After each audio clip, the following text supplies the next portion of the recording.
എല്ലാവർക്കും മല്ലുവുഡിന്റെ മറ്റൊരു വീഡിയോയിലേക്ക് സ്വാഗതം.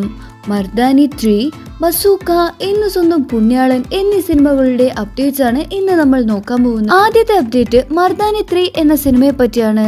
റാണി മുഖർജിയാണ് ഇതിലെ പ്രധാന കഥാപാത്രമായി എത്തിയിരിക്കുന്നത്. ഇപ്പോഴിതാ ഈ ഒരു സിനിമയുടെ OTT പ്ലാറ്റ്ഫോമായി വരുന്നത് നെറ്റ്ഫ്ലിക്സ് ആണ്. റിപ്പോർട്ടുകൾ അനുസരിച്ച് മാർച്ച് 27-നായിരിക്കാം നെറ്റ്ഫ്ലിക്സിൽ ഈ ഒരു സിനിമയുടെ OTT റിലീസ് ഉണ്ടാവുന്നത്. അടുത്തൊരു അപ്ഡേറ്റ് കാസർഗോഡ് എംബസി എന്ന സിനിമയെ പറ്റിയാണ്. ഈ ഒരു സിനിമയിൽ പറയുന്നത് ഗൾഫിൽ പോകാൻ സ്വപ്നം കാണുന്ന ചില യുവാക്കളുടെ ജീവിതത്തെ പറ്റിയാണ്. അടുത്തൊരു അപ്ഡേറ്റ് ഡെഡ്ലോക്ക് സീസൺ 2 എന്ന സിനിമയെ പറ്റിയാണ്. അടുത്തൊരു അപ്ഡേറ്റ് ഡെഡ്ലോക്ക് സീസൺ 2 എന്ന സീരീസിനെ പറ്റിയാണ്. ക്രൈമും കോമഡിയും നിറഞ്ഞ വെബ് സീരീസ് ആണിത്. ഒരു ചെറിയ ടൗണിൽ നടക്കുന്ന ഒരു മർഡർ കേസിനെയും പറ്റിയാണ് ഈ ഒരു സിനിമ മുന്നോട്ട് പോകുന്നത്. ഈ ഒരു സിനിമയുടെ OTT പ്ലാറ്റ്ഫോമായി വരുന്നത് ആമസോൺ പ്രൈം ആണ്. മാർച്ച് 20-ന് ഈ ഒരു സീരീസിന്റെ OTT റിലീസ് ഉണ്ടാവും. അടുത്തൊരു അപ്ഡേറ്റ് ഹൗസ് മെയ്ഡ് എന്ന സിനിമയെ പറ്റിയാണ്. ഈ ഒരു സിനിമ റിലീസ് ചെയ്യാൻ പോകുന്നത് നെറ്റ്ഫ്ലിക്സ് ആണ്. നെറ്റ്ഫ്ലിക്സിൽ ഈ ഒരു സിനിമയുടെ OTT റിലീസ് ഉണ്ടാവും. ഒരു പെൺകുട്ടി ഹൗസ് മെയ്ഡായി ഒരു വലിയ വീട്ടിൽ ജോലി ചെയ്യാൻ പോകുന്നു.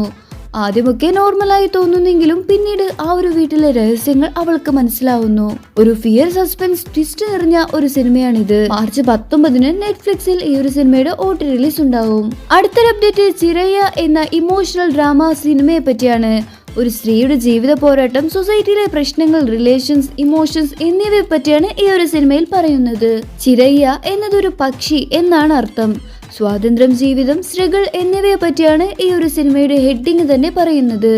അടുത്തൊരു അപ്ഡേറ്റ് ബോർഡർ 2 എന്ന സിനിമയെ പറ്റിയാണ്. ഇതൊരു വാർ സിനിമയാണ്. ഇന്ത്യ സൈനികരുടെ ധൈര്യം, യുദ്ധം, രാജ്യസ്നേഹം എന്നിവയെ കുറിച്ചാണ് കൂടുതലും ഈ ഒരു സിനിമയിൽ പറയുന്നത്. സോണി ലീവിലാണ് ഈ ഒരു സിനിമയുടെ OTT റിലീസ് ചെയ്യുന്നത്. മാർച്ച് 19-നായിരിക്കാം സോണി ലീവിൽ റിലീസ് ചെയ്യുന്നത്. അടുത്തൊരു അപ്ഡേറ്റ് പിക്കി ബ്ലൈൻഡേഴ്സ് ഇമ്മോർട്ടൽ മാൻ എന്ന സീരീസിനെ പറ്റിയാണ്. ഇത് നെറ്റ്ഫ്ലിക്സിൽ മാർച്ച് 20-ന് OTT റിലീസ് ഉണ്ടാവും. ഈ ഒരു സീരീസ് പോപ്പുലറായ സീരീസായ പിക്കി ബ്ലൈൻഡേഴ്സിന്റെ കണ്ടിന്യൂസ് ആണ്. തോമസ് ഷെൽബിയുടെ ജീവിതത്തിലെ നെക്സ്റ്റ് ബേസസ് ആണ് ഈ ഒരു സിനിമയിൽ കാണിക്കുന്നത്. അടുത്തൊരു അപ്ഡേറ്റ് രാമചന്ദ്ര ബോസൻകോ എന്ന സിനിമയെ പറ്റിയാണ്. ഈ ഒരു സിനിമ റിലീസായിട്ട് 3 വർഷം കഴിഞ്ഞു. ഇപ്പോഴാണ് ഈ ഒരു സിനിമയുടെ OTT റിലീസ് ചെയ്യാൻ പോകുന്നത്. മമിത ബൈജു, നിവിൻ പോളി തുടങ്ങിയവരാണ് ഈ ഒരു സിനിമയിൽ അഭിനയിച്ചിരിക്കുന്നത്. ഇപ്പോഴിതാ ഈ ഒരു സിനിമയുടെ OTT പ്ലാറ്റ്ഫോമായി വരുന്നത് മനോരമ മാക്സ് ആണ്. മാർച്ച് അവസാന വാരം ഈ ഒരു സിനിമയുടെ OTT റിലീസ് ഉണ്ടാവും. അടുത്തൊരു അപ്ഡേറ്റ് ഷൗബിൻ ഷാഹിർ നായകനായ സിനിമയായ ജിന്ന് എന്ന സിനിമയെ പറ്റിയാണ്. തിയേറ്ററിൽ നല്ല അഭിപ്രായമാണ് ഈ ഒരു സിനിമയ്ക്ക് നേടിയത്. പക്ഷേ ഈ ഒരു സിനിമ റിലീസായിട്ട് വർഷങ്ങളായി. ഇതുവരെയായി OTT റിലീസ് ചെയ്തിട്ടില്ല. ഇപ്പോഴിതാ ഈ ഒരു സിനിമയുടെ OTT പ്ലാറ്റ്ഫോമായി വരുന്നത് സൈനപ്ലേ ആണ്. മാർച്ച് അവസാന വാരം ഈ ഒരു സിനിമയുടെ OTT റിലീസ് ഉണ്ടാവും. അടുത്തൊരു അപ്ഡേറ്റ് എന്ന് സ്വന്തം പുണ്യാളൻ എന്ന സിനിമയെ പറ്റിയാണ്. ആവറേജ് അഭിപ്രായമാണ് ഈ ഒരു സിനിമയ്ക്ക് നേടിയെടുക്കാൻ പറ്റിയത്. എന്നാലും ഈ ഒരു സിനിമയ്ക്ക് നല്ല വിജയം തന്നെ ലഭിച്ചിരുന്നു. ബാലു വർഗീസ്, അനശ്വര രാജൻ എന്നിവരാണ് ഈ ഒരു സിനിമയിൽ അഭിനയിച്ചത്. ഇപ്പോഴിതാ ഈ ഒരു സിനിമയുടെ OTT റിലീസ് ചെയ്യാൻ പോവുകയാണ്. മനോരമ മാക്സ് ആണ് ഈ ഒരു സിനിമയുടെ OTT വാങ്ങിച്ചത്. മാർച്ച് അവസാനം അല്ലെങ്കിൽ ഏപ്രിൽ ആദ്യ വാരം ഈ ഒരു സിനിമയുടെ OTT റിലീസ് ഉണ്ടാവും. അടുത്തൊരു അപ്ഡേറ്റ് കനാത്ത കനോ എന്ന സിനിമയെ പറ്റിയാണ്. തമിഴ് റൂറൽ കോമഡി സിനിമയാണ് ഇത്. എന്നിട്ടും ഈ ഒരു സിനിമയുടെ OTT ഇപ്പോൾ വിറ്റുപോയിരിക്കുകയാണ്. ഡിസ്നി പ്ലസ് ഹോട്ട്സ്റ്റാർ ആണ് ഈ ഒരു സിനിമയുടെ OTT വാങ്ങിച്ചിരിക്കുന്നത്. ഇപ്പോഴും ഈ ഒരു സിനിമ തിയേറ്ററിൽ ഓടിക്കൊണ്ടിരിക്കുകയാണ്. രജൽ, റബേക്ക, രാമകൃഷ്ണൻ, ജോർജ് മറിയൻ, മൊട്ടായി രാജേന്ദ്രൻ എന്നിവരാണ് ഈ ഒരു സിനിമയിൽ അഭിനയിച്ചിരിക്കുന്നത്. അടുത്തൊരു അപ്ഡേറ്റ് കാത്തൻ എന്ന സിനിമയെ പറ്റിയാണ്.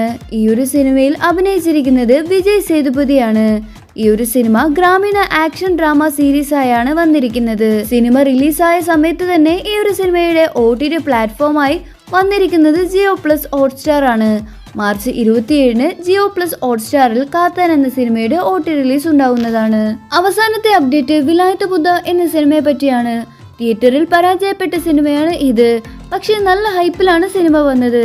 പക്ഷെ പ്രേക്ഷകർക്ക് ഈ ഒരു സിനിമയ്ക്ക് വേണ്ടത്ര വിജയം നേടിക്കൊടുക്കാൻ കഴിഞ്ഞില്ല. റിലീസായിട്ട് മാസങ്ങളായി. ഇതുവരെയായി ഈ ഒരു സിനിമയുടെ OTT ആരും തന്നെ വാങ്ങിച്ചിരുന്നില്ല. ഇപ്പോഴിതാ ഈ ഒരു സിനിമയുടെ OTT വാങ്ങിച്ചിരിക്കുന്നത് ആമസോൺ പ്രൈം ആണ്. വിലായത്ത് ബുദ്ധയുടെ OTT മാർച്ച് അവസാനം അല്ലെങ്കിൽ ഏപ്രിൽ ആദ്യ വാരം തന്നെ OTT റിലീസ് ഉണ്ടാവും. അപ്പോൾ നിങ്ങൾ കാത്തിരിക്കുന്ന OTT മൂവി ഏതാണ്? അഭിപ്രായങ്ങൾ താഴെ കമന്റ് ചെയ്യൂ.